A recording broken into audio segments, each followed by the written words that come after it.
नीम करौली बाबा, जिन्हें लोग चमत्कारी बाबा के नाम से जानते हैं, वही संत जिन्हें कई भक्त हनुमान जी का स्वरूप मानते हैं। कहा जाता है कि उनके आशीर्वाद से कई लोगों की किस्मत बदल गई। साधारण भक्तों से लेकर दुनिया की सबसे बड़ी कंपनियों के मालिकों तक लोगों का यह भी मानना था कि वे पल भर में एक स्थान से दूसरे स्थान पर पहुंच जाते थे और उनके पास ऐसी अनेक सिद्धियां थीं जिन्हें समझ पाना आज भी आसान नहीं है। आखिर कौन कौन से ऐसे चमत्कार थे जिनकी वजह से उन्हें चमत्कारी बाबा कहा जाने लगा? आज की इस वीडियो में हम उन्हीं रहस्यमयी घटनाओं के बारे में जानेंगे।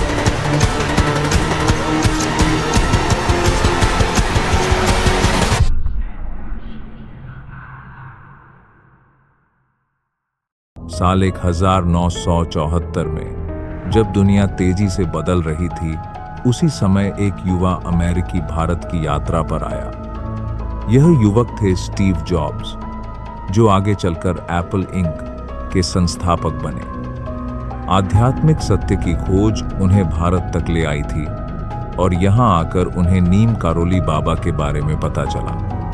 कहा जाता है कि जॉब्स बाबा से मिलने के उद्देश्य से उनके आश्रम पहुंचे, लेकिन वहां पहुंचने पर उन्हें ज्ञात हुआ कि बाबा का देहांत पहले ही हो चुका है। इसके बावजूद उन्होंने कुछ समय तक वहीं रहकर आश्रम के वातावरण को महसूस किया और भारतीय आध्यात्मिक जीवन को समझने का प्रयास किया। बाद में कई लोगों ने यह माना कि भारत की इस यात्रा ने उनके सोचने और निर्णय लेने के तरीके को गहराई से प्रभावित किया। नीम करौली बाबा के जीवन से जुड़ी अनेक घटनाएं भक्तों के बीच आज भी सुनाई जाती हैं। एक प्रसिद्ध कथा के अनुसार एक बार उन्हें एक मंदिर के उद्घाटन समारोह में आमंत्रित किया गया, लेकिन उन्होंने वहां जाने से मना कर दिया क्योंकि वे उस समय दूसरे शहर में थे।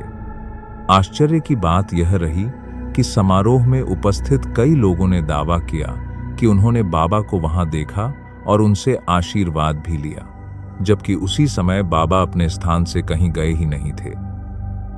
ऐसी घटनाओं ने लोगों के मन में यह विश्वास और भी मजबूत कर दिया कि उनके पास असाधारण सिद्धियां थीं।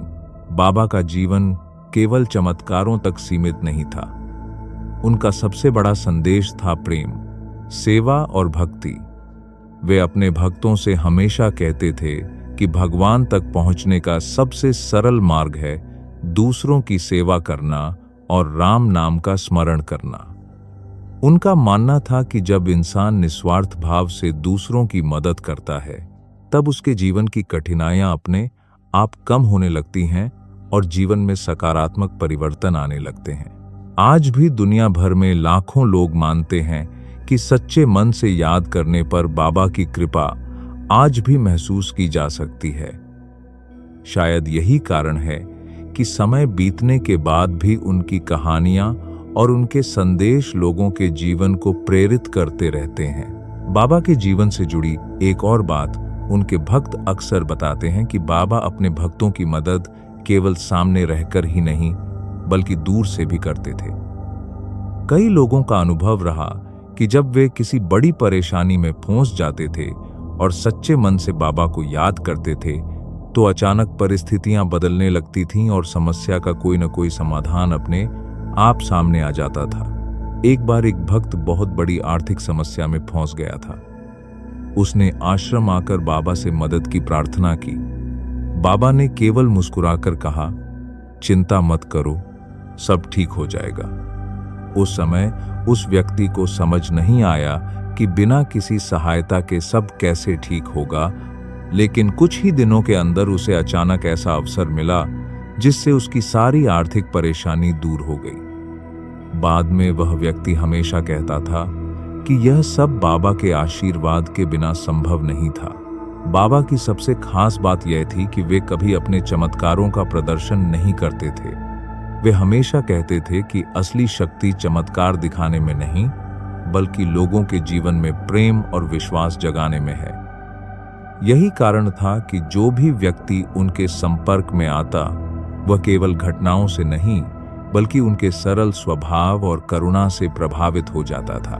कहा जाता है कि बाबा अपने भक्तों को केवल एक ही मूल मंत्र देते थे: सबसे प्रेम करो, सबकी सेवा करो और भगवान का नाम याद रखो।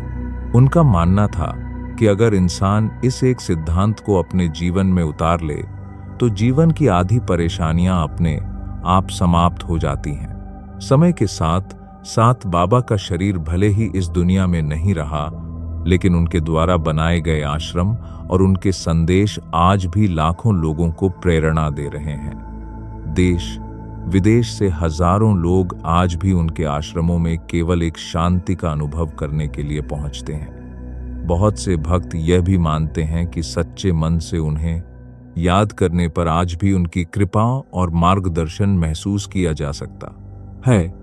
शायद यही कारण है कि दशकों बीत जाने के बाद भी नीम करौली बाबा का नाम उतनी ही श्रद्धा से लिया जाता है जितना पहले लिया जाता था।